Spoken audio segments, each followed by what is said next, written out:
You're pregnant for the 18th time and the doctors are worried because the last 5 pregnancies ended in miscarriage. Your body is exhausted. You're only 32 years old, but you look like a woman of 50. And the king comes to your chamber and asks, will it be a boy this time?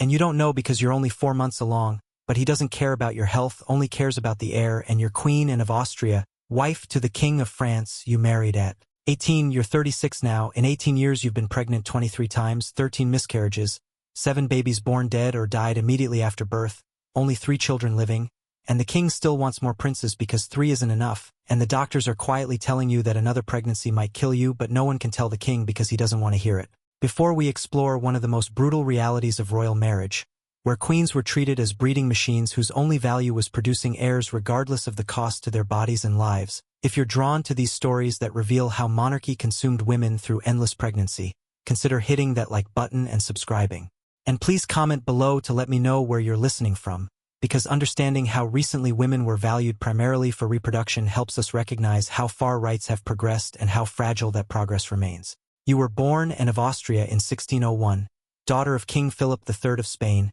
raised in the Spanish Habsburg court where everything was formal and regulated, where royal children were prepared from birth for their political function, and your function as a princess was simple and clear. You would be married to secure an alliance, you would produce heirs to continue the dynasty, and your personal preferences about any of this were completely irrelevant to the decisions being made about your life. When you were 11 years old, negotiations began for your marriage to Louis XIII of France, son of Henry IV, and the marriage would seal peace between Spain and France after decades of conflict, would unite 2 of Europe's most powerful Catholic monarchies, and everyone agreed this was an excellent match politically. And no one asked whether you wanted to marry a French prince you'd never met. The wedding happened in 1615 when you were 14 years old, married by proxy in Spain with your brother standing in for Louis, and then you traveled to France to meet your actual husband for the first time, and Louis was also 14, awkward and shy, and the marriage was consummated immediately despite both of you being children because the alliance required consummation to be legally binding.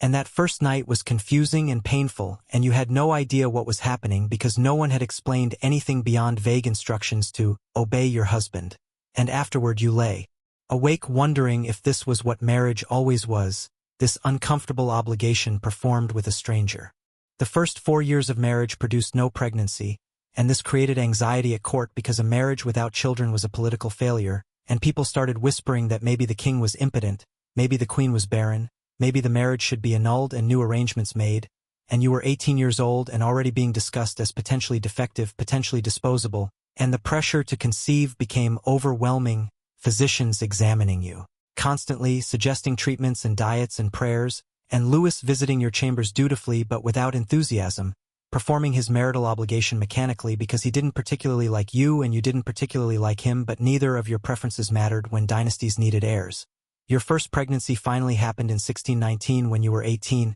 and the relief at court was immense, celebrations and prayers, and everyone assuring you that producing an heir would secure your position and prove your value, and you were 5 months pregnant when the cramping started, terrible pain that the midwives tried to manage with herbs and rest, but the bleeding began and didn't stop, and after hours of agony you miscarried, losing the baby that everyone had been celebrating. And the grief was overwhelming, but what was worse was the immediate pivot from sympathy to expectation, the king visiting to express brief condolences and then saying, the doctors say you can try again in a few months, as though the baby you'd lost was just a failed attempt to be quickly replaced rather than a child you'd already begun to love. The second pregnancy came 6 months later, and you were terrified the entire time, remembering the pain of the first miscarriage, and this pregnancy made it to 7 months before you went into premature labor, delivering a tiny boy who lived for 3 hours, long enough to be baptized, long enough for you to hold him and watch him struggle to breathe, and then he died, and this loss was even harder than the miscarriage because you'd seen his face,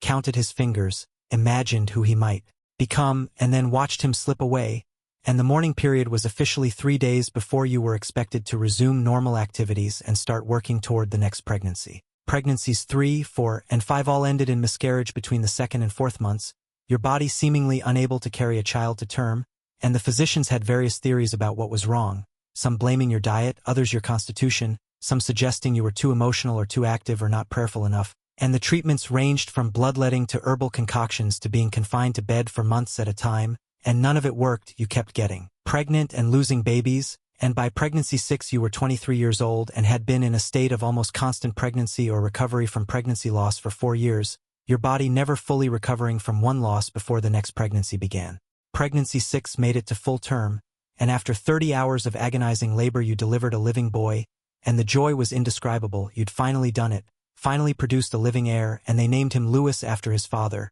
and for 3 beautiful weeks you were a successful mother, a valuable queen, and then the baby developed a fever and within 2 days he was dead, and this loss broke something in you because you'd carried him for 9 months, survived the dangerous delivery, bonded with him for 3 weeks, and then watched him die anyway, and you started to believe that you were cursed, that God was punishing you for some unknown sin, that you'd never successfully produce an heir no matter how many times you tried. But trying was not optional, and 6 months after losing baby Louis, you were pregnant again, pregnancy 7, and you felt nothing but dread, couldn't allow yourself to hope or plan or imagine a future with this child because hoping just made the loss more devastating, and this pregnancy ended in miscarriage at 5 months, and by now you were 25 years old and had been pregnant 7 times in 6 years with only one living birth that lasted 3 weeks, and the physical toll was enormous. Your body was constantly exhausted. You had chronic pain in your back and abdomen. You'd lost teeth because each pregnancy leached calcium from your body, and you looked older than your years,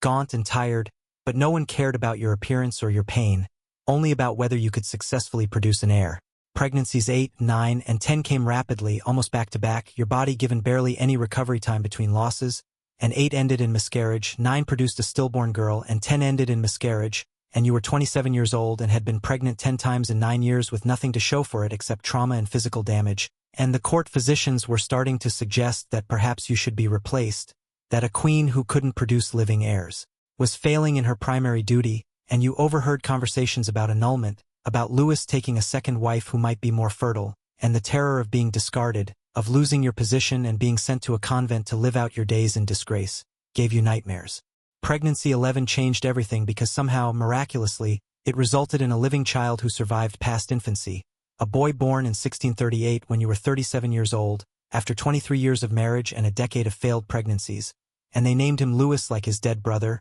and this time the baby survived, grew stronger, and by 6 months it became clear he would live, and you were so grateful you cried daily, thanked God constantly, and also lived in permanent fear that something would happen to take him away like all the others, and you became obsessively protective, wouldn't let him out of your sight, insisted on being involved in every aspect of his care, and people whispered that you were too attached, too anxious, but they didn't understand that you'd lost 10 babies before this one, that every living moment with him felt borrowed and temporary. The king and the court were thrilled with the heir, the succession was secured, but immediately people started discussing the need for the spare, the second son who would serve as backup in case something happened to the first, and you were 37 years old and had just survived your 11th pregnancy and all you wanted was to rest and enjoy your living son. But within a year you were pregnant again, pregnancy 12, and this one ended in miscarriage at 3 months, and then pregnancy 13 came and also ended in miscarriage, and you started to believe that perhaps your body could only successfully carry one child out of many,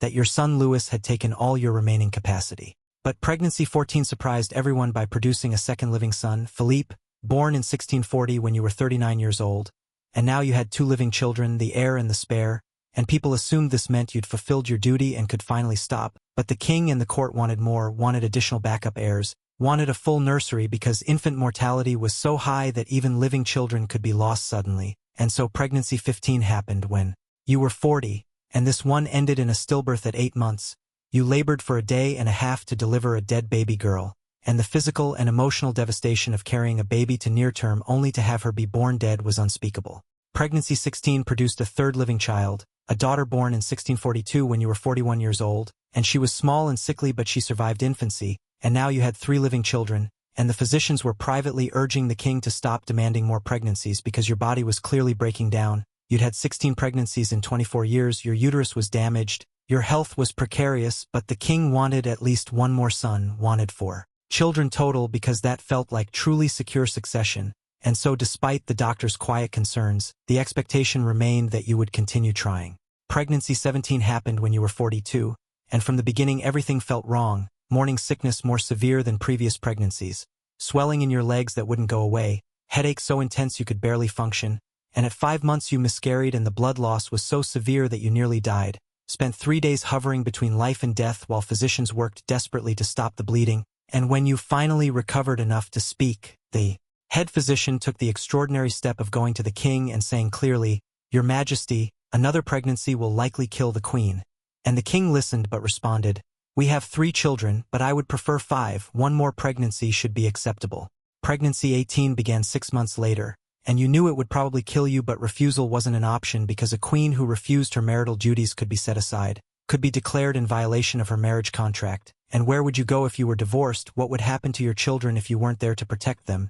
And so you accepted the 18th pregnancy with a sense of fatalism, believing you probably wouldn't survive but hoping you might at least produce one more living child before dying. This pregnancy lasted 4 months before ending in miscarriage, and the recovery was long and difficult, and you were 43 years old and had been pregnant 18 times, and you looked and felt like a woman of 70, your body completely worn out from decades of continuous pregnancy and loss. Pregnancies 19 and 20 came in quick succession, and both ended in early miscarriages, your body rejecting the pregnancies almost immediately as though it had finally reached its absolute limit and could no longer sustain any pregnancy regardless of medical intervention or bed rest or prayers, and the physicians were unanimous now in recommending no more pregnancies, writing formal letters to the king stating that continuation would result in the queen's death. But the king wanted one more try, wanted to reach 5 living children, wanted that sense of truly secure succession. Pregnancy 21 happened when you were 44 years old, and you made it to 6 months before going into premature labor, delivering a tiny girl who lived for 2 hours, long enough to be baptized but not long enough to have a real name, and holding that dying baby while knowing she was probably your last child, knowing that you'd gone through 21 pregnancies to produce 3 living children and multiple dead ones, knowing that your body was so damaged now that you'd probably never conceive again even if forced to try, filled you with a grief so profound it felt like drowning. But there were 2 more pregnancies, 22 and 23, both ending in very early miscarriages within weeks of conception, your body now almost immediately rejecting any pregnancy, and after the 23rd miscarriage the physicians told the king it was finished, that the queen's reproductive capacity was ended, that further attempts would be pointless as well as dangerous, and finally, mercifully, the king accepted this, and you were 45 years old and your reproductive life was over. You'd been pregnant 23 times in 27 years, and you had 3 living children to show for it, along with 20 dead babies and a body that was permanently damaged, and you'd done your duty as queen, proven your value through 2.5 decades of continuous pregnancy, and now you could finally rest. The years after your final pregnancy were strange because for the first time since age 18 you weren't pregnant or recovering from pregnancy loss or anxiously waiting to see if you'd conceive again, and you had to figure out who you were beyond your reproductive function, what a queen did when she was no longer producing heirs, and the answer was that you became a more political figure, more involved in governance, particularly as your husband's health declined and your son Louis was still too young to rule independently. You discovered that you were intelligent and capable at statecraft, that you could negotiate with foreign ambassadors and manage court factions and make good decisions about policy, and people started to respect you for your political skill rather than just your biological function. But you also felt bitter that this respect came only after you destroyed your body fulfilling the role of broodmare. Your relationship with your 3 living children was complicated because you loved them desperately but also sometimes resented them for what they'd cost you, for the 20 dead siblings they'd never know about, for the decades of suffering you'd endured to bring them into the world, and this resentment made you feel guilty because they were innocent children who hadn't asked to be born into this system, but the feelings existed anyway, especially during difficult moments when they were ungrateful or rebellious and you wanted to scream at them about what you'd sacrificed. Your eldest son Louis grew up to become King Louis XIV, one of France's most powerful monarchs, and history would remember him as the Sun King. But he never fully understood what his mother had endured to produce him, never knew about the 10 pregnancies that failed before his birth or the 12 that came after, never grasped that his existence had cost you your health and nearly your life. Looking back on your reproductive history, you sometimes tried to calculate whether it had been worth it, whether producing 3 living children justified 23 pregnancies and 20 deaths and permanent physical damage, and the question had no good answer because worth was subjective and the choice had never been yours anyway. You'd been forced into continuous pregnancy by your role as queen, by your husband's demands, by a system that valued women primarily as vessels for producing male heirs, and choosing to see it as worthy or not didn't change the reality that it had happened, that you'd lived through it, that your body bore the permanent scars. The physical consequences stayed with you for the remaining 20 years of your life, chronic pain in your abdomen and back, difficulties with digestion and elimination because of the damage to your internal organs, bone problems because 23 pregnancies had leached so much calcium from your skeleton, dental problems because you'd lost teeth during pregnancies, and you moved like an old woman by age 50 even though you should have been in your prime, and younger women at court didn't understand why you seemed so aged and worn until they themselves began having children and felt the first hints of what continuous pregnancy could do to a body. Your experience as Queen Anne of Austria wasn't unique but representative of what happened to royal women across centuries when their primary value was reproductive. When queens were expected to produce heirs continuously until they succeeded or died or became too old to conceive, and many queens had similar or worse histories, some dying in childbirth after their 10th or 15th pregnancy, others suffering even more miscarriages and stillbirths, and the historical record is full of queens who were pregnant constantly and died young, their bodies worn out by continuous reproduction. Catherine of Aragon, first wife of Henry VIII of England, was pregnant 6 times in 9 years, producing only one living daughter, and her failure to produce a male heir led to her divorce and the English Reformation, as though 23 years of marriage and 6 pregnancies weren't enough, as though her body's inability to produce sons was a personal failing rather than biological chance. Catherine Parr, Henry's 6th wife, married 4 times and was finally allowed to stop reproducing only because she died shortly after her first and only childbirth at age 36, and the system killed her as surely as it had damaged countless other women who were valued primarily as breeding stock. The practice of continuous royal pregnancy declined not because of moral awakening but because of changing political structures that made hereditary monarchy less absolute, because of medical advances that made each birth more survivable so fewer pregnancies were needed to produce an heir and spare, and because of slowly expanding recognition that women had value beyond reproduction. But change was gradual, and many women suffered through the transition period when expectations remained high but support and medical care were still inadequate. Modern medical understanding makes clear just how dangerous your 23 pregnancies were, because each pregnancy stresses the body in significant ways, and without adequate recovery time between pregnancies the damage accumulates, uterine walls thin and become prone to rupture, pelvic floor muscles weaken and can cause permanent incontinence and organ prolapse. Bone density decreases because the fetus requires calcium, and cardiovascular system is stressed by the increased blood volume and cardiac output required for pregnancy, and when these stresses happen repeatedly without recovery, the cumulative damage can be severe and permanent. The 13 miscarriages you experienced would have been physically traumatic each time, causing blood loss, hormonal disruption, and emotional devastation, and the medical care available in the 17th century couldn't prevent most miscarriages because they didn't understand the causes, couldn't provide blood transfusions to replace what was lost, couldn't offer antibiotics to prevent infection, and couldn't provide adequate pain management during the hours of cramping and bleeding. So, each miscarriage meant hours or days of unmanaged pain and danger with only primitive medical intervention available. The 7 babies who were stillborn or died shortly after birth represented full-term pregnancies that you carried for 9 months, endured labor and delivery for, suffered all the physical risks of childbirth for, only to have the baby die anyway, and psychologically this pattern of repeated loss is now recognized as causing complex trauma and grief that can have lifelong mental health consequences. But in your era women were expected to bear these losses stoically, to move on quickly to the next pregnancy, to prioritize their duty over their grief, and mental health support was non-existent, just prayers and the expectation of acceptance. Your 3 living children, Louis XIV, Philippe Duke of Orleans, and your daughter, all survived to adulthood and had long lives and successful careers, and the French succession was secured through your son Louis, who ruled for 72 years, and historians credit Anne of Austria with successfully fulfilling her duty as queen by producing viable heirs despite difficult circumstances. But this historical verdict doesn't capture the personal cost, the decades of suffering, the 20 dead babies, the permanent physical damage, the trauma that colored the rest of your life, and it reduces your experience to its political outcome while ignoring the human toll. The question of whether 3 living children justified 23 pregnancies depends entirely on perspective. From the dynasty's viewpoint, it was necessary and successful. From your personal viewpoint, it was decades of suffering that destroyed your body, and both perspectives are valid. And the tragedy is that your perspective didn't matter to the people making decisions about how many times you'd be pregnant. Only the dynasty's needs mattered, only the succession mattered, only the political stability that came from having multiple male heirs mattered. And you were the instrument through which those goals were achieved regardless of cost to you. Your son Louis XIV went on to have 6 children with his wife and multiple children with mistresses, and he never subjected any single woman to the kind of reproductive stress you'd endured because he had options, could spread the pregnancies across multiple women, could choose to stop demanding pregnancy from a particular partner if she seemed too damaged,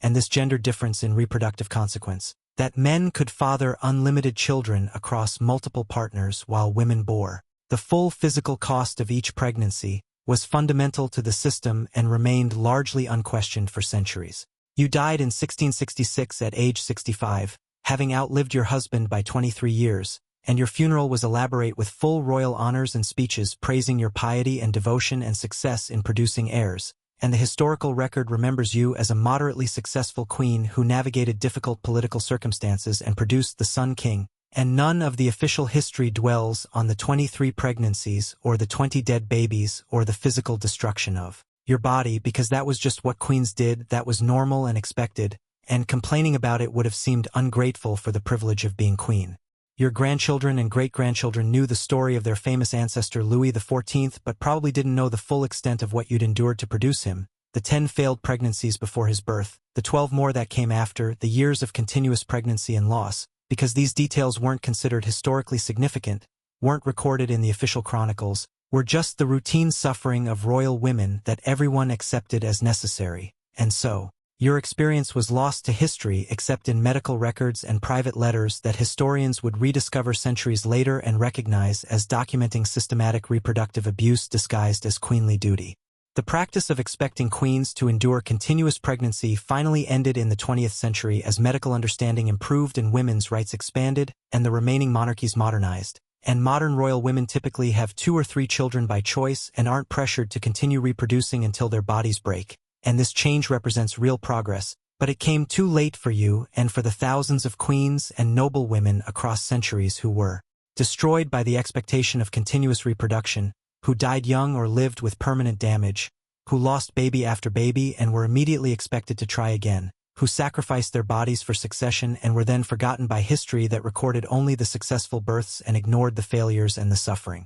Queen Anne of Austria was pregnant 23 times in 18 years. Suffered 13 miscarriages, delivered 7 babies who were stillborn or died immediately, and raised 3 children who survived to adulthood, and her body was permanently damaged by this reproductive marathon, and her experience was replicated across thousands of royal and noble women whose primary value was producing heirs, whose bodies were treated as dynastic resources to be used until they broke, and the system that created this suffering was maintained by men who never experienced pregnancy and by women who'd been so thoroughly indoctrinated into accepting it as their duty that they couldn't imagine refusing. The tragedy extends beyond individual suffering to include the babies who died, 20 lives lost in Anne's case alone. Multiply that across all the queens who had similar experiences and the death toll is staggering. All these potential lives ended before they could begin because the medical care was inadequate and the pregnancies came too frequently for maternal bodies to sustain them all. And this waste of life was accepted as normal, as the natural cost of securing succession, as though